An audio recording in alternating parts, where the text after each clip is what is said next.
2011. It's approximately 9 p.m. We conclude our 6th day of searches for Miss Swift, a missing mother of 4 here from Dyer County, Tennessee.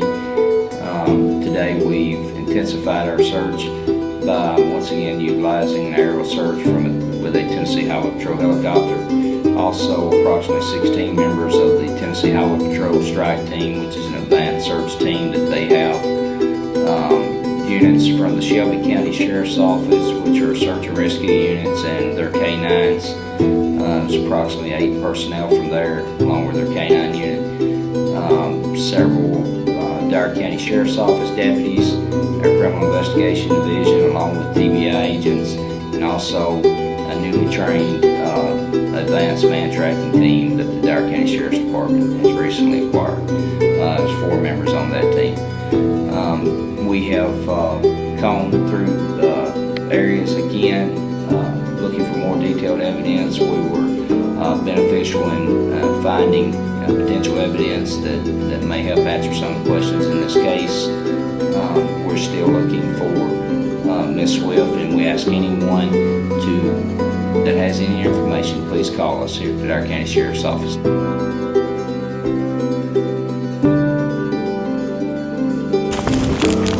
While the search for Karen Swift remains in full swing, her brother, Jeff Johnson, is trying to come to grips with her disappearance. Well, it was devastating there.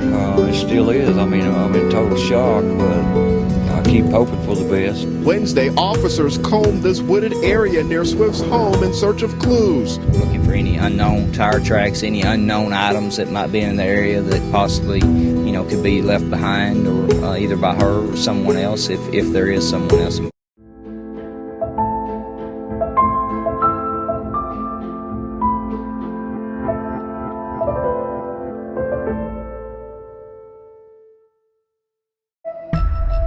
Karen Swift was bludgeoned to death on October 29, 2011, after a Halloween party at the Farms Country Club in Dyersburg. Swift went home and was last seen by her husband, David Swift, after she tucked in their daughter. For some reason, Swift left the house. Her car was found with a flat tire near her home. Her body was found 6 weeks later near a road in a remote cemetery. Somebody ran up on her very quickly. To the point where she didn't even have time to get her hands up and protect herself at all. The Swifts had a rocky marriage. They both admittedly cheated on each other for years. They were divorced, remarried, and were about to divorce again. But despite all of their tumult, there was never any domestic violence. And while the Sheriff's Department considers Swift the prime suspect, Nashville Private Detective Heather Cohen says the Sheriff's Department has tunnel vision. The difference between my investigation and their investigation, I believe, is that they came in with a suspect. They came in with their sights set on David Swift, and I came in and went where the leads led me. And here's where things get interesting. Remember that Halloween party at the Farms Country Club? Several witnesses say Swift got involved in an altercation with a married woman on the patio the night Swift disappeared. 10 days later, there was a break-in at the country club. The only thing stolen, the club's security cameras. Here's another thing. Karen Swift's dead and partially clothed body was found in the bushes off a dirt road at the Bledsoe Cemetery in December of 2011. The disturbing thing is this area was searched November 10th, a month earlier. How could they miss a decomposing body? It's not a huge area. Here's another thing. According to Heather Cohen, 3 witnesses saw a man with a metal detector here in November at this out-of-the-way spot. Cohen says those witnesses say the Dyersburg investigators wouldn't even take their statements, much less find and interview the man. It's time for another agency to step in and take jurisdiction. The Sheriff's Department just, I think, have really overlooked some major factors in this case. Police have not named David Swift a suspect, but when a woman vanishes right after filing for divorce, police normally try to rule the husband out first. Now, shortly after Karen vanished, their son insisted his dad had absolutely nothing to do with his mom's disappearance. My dad called me concerned. Immediately, he called me back later and told me that they had reported her missing. I never saw any violence. They both cared about each other, and they did, care about us. A judge sealed those autopsy results when Karen Swift's body was found, meaning the report wouldn't be available to the public or media. But Staggs said the Tennessee State Medical Examiner's Office sent him the autopsy report after he recently requested it, so he sent it to us.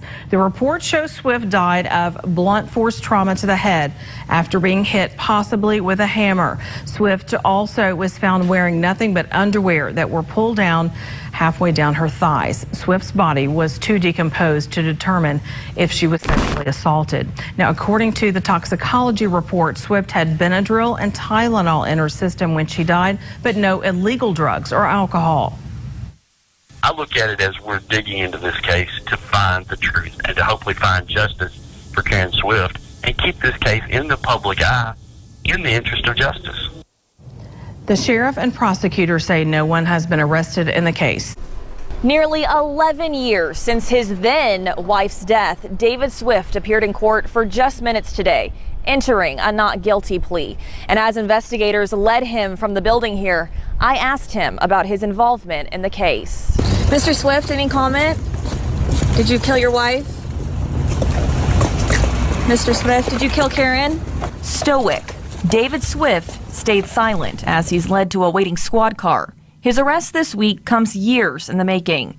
Dyer County investigators pouring thousands of hours of detective work into the mystery surrounding the disappearance and death of mother of four, Karen Swift. This week, a grand jury indicted her former husband, David, for her death. People see this and they think, it's been almost 11 years. What was the thing that made things change? What made them all of a sudden indict him? What can you tell us? I can't talk about specifics of the case, so I can't at this time divulge any information about that. District Attorney Danny Goodman told us in the last few years his office took a hard look at the case, starting over from the beginning to the end, and they have new results from testing, but said specifics like a motive will come out in trial.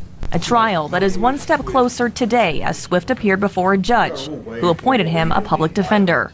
He was asked about real estate he owned. Swift saying he owned a home in Alabama with his wife, a new wife. We called her today. My name is Shay Arthur. I'm a reporter with Channel 3 out of Memphis. The woman who answered told us no comment and hung up. Looking ahead, Goodman called today a first step.